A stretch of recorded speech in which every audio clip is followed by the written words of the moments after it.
Good morning, everyone. So if we can find our mindful bodies, our mindful spot, sitting up straight and tall, hands resting wherever we find comfort, I invite you to close your eyes and breathe in,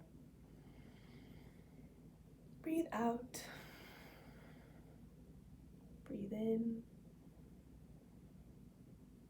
and breathe out. And just rest for a moment, checking in with your body, how you're feeling.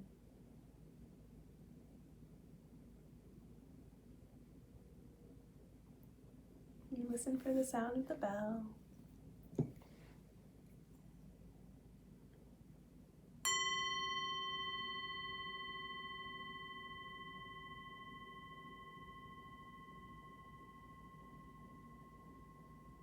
As the sound fades, you can open your eyes. Okay. So today, I want you to just think about for a moment, imagine in your mind what it would be like if you were in a wheelchair. Maybe some of you are in a wheelchair, but imagine if you were in a wheelchair, if you couldn't walk anymore, what would that be like? What if you wanted to go upstairs? So what can buildings do? What should we do? If there's stairs, there should always be a ramp, right? A wheelchair ramp. Some people, a wheelchair ramp is also just easier to walk up. It's not necessarily because they're in a wheelchair. So it's important for the places around us to be accessible. It's a big word. Many places are still working on that. Luckily, there's laws in a lot of North America to make public buildings always have access, so that if you're in a wheelchair or if stairs are harder for you, that there's another way. There's maybe an elevator or a ramp. So I really want you this week, I encourage you, if you're out and about, some places you're allowed to be out a little bit more than others. So whenever you're around, just keep your eyes open. Maybe if you're just on like a daily walk, open your eyes and be mindful of where there's wheelchair ramps. Does your library have one? Does your school? Does the grocery store? Just think and look for these things. That's all I ask. So now we're going to read the story called A Plan for Pops. Enjoy! Today's book is A Plan for Pops, written and illustrated by Heather Smith and Brooke Kerrigan. Every Saturday, Lou visits Granddad and Pops. They start their day with breakfast. Granddad has toast with jam. Pops has colorful cereal, the kind that turns the milk pink. Lou has both. The jam is sweet and the cereal tastes like a rainbow. Over breakfast, Lou's grandparents share the paper. Granddad reads the science and technology section. Pops reads the comics. While they read, Lou plays with the paper umbrellas Pops had put in their juice. Granddad says, "Lou, did you know that umbrellas have ribs?" Lou shows Pops the delicate paper canopies. No matter how hard they look, they can't seem to find them. After breakfast, they go to the library. They walk hand in hand like a chain of paper dolls.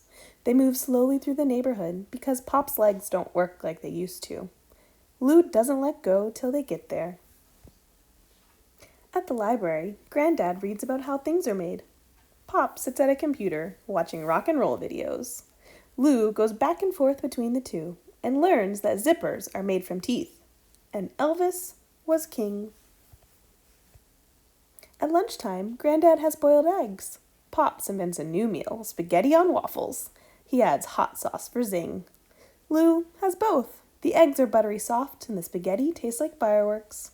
After lunch, Granddad tinkers with nuts and bolts and bits of wood. Pops listens to music. Lou hammers 6 nails and tightens 10 screws. Then as lunch settles, Lou curls up with Pops and listens to stories about the old days, when Pops used to shake, rattle, and roll. When Pops falls asleep, Granddad and Lou do what they do every Saturday afternoon. They build. Granddad sketches an idea.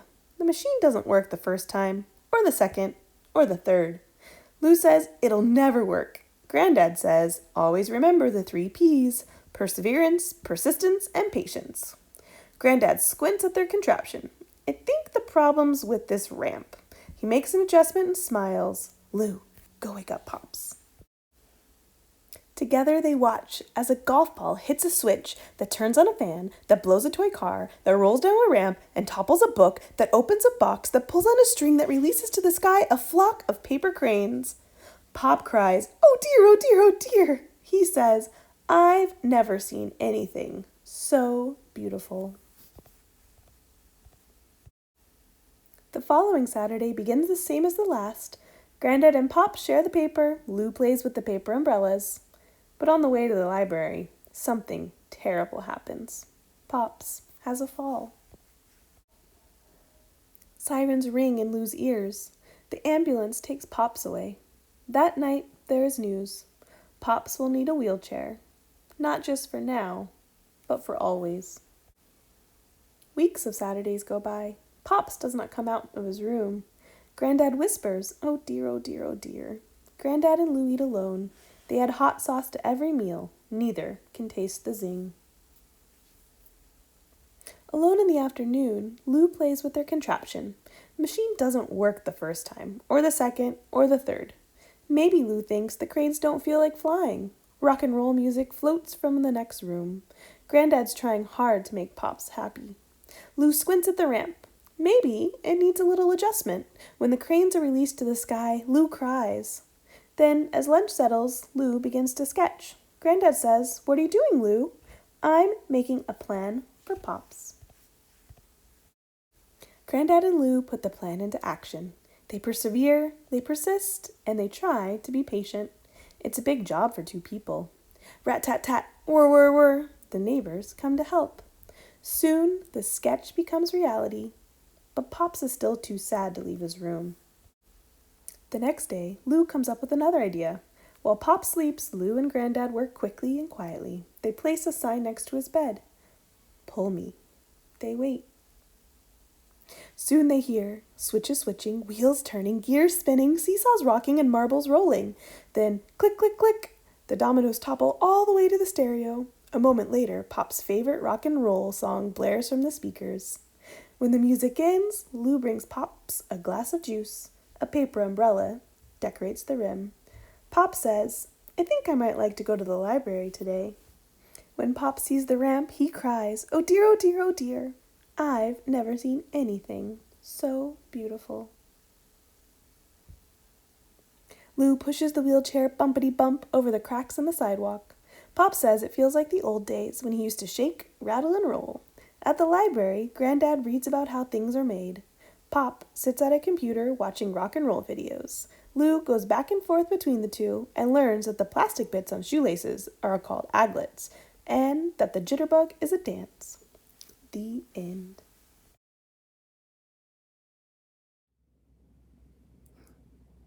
Okay, welcome back. So I love that story for the fact that the whole community worked together to build that ramp for Pops. So it wasn't just necessarily Granddad and Lou, but the neighbors came of all different generations, all different ages, to work together to help someone in their community. And that's a beautiful reminder for us to be kind, to be helpful, to be on a lookout, right? Be aware if things, so maybe in your community, if there's a public place that doesn't have a wheelchair ramp, maybe you and your family can work to find an organization or to find volunteers that will help create one. So for now, I love you all. Have a wonderful day, and I will see you tomorrow. Bye.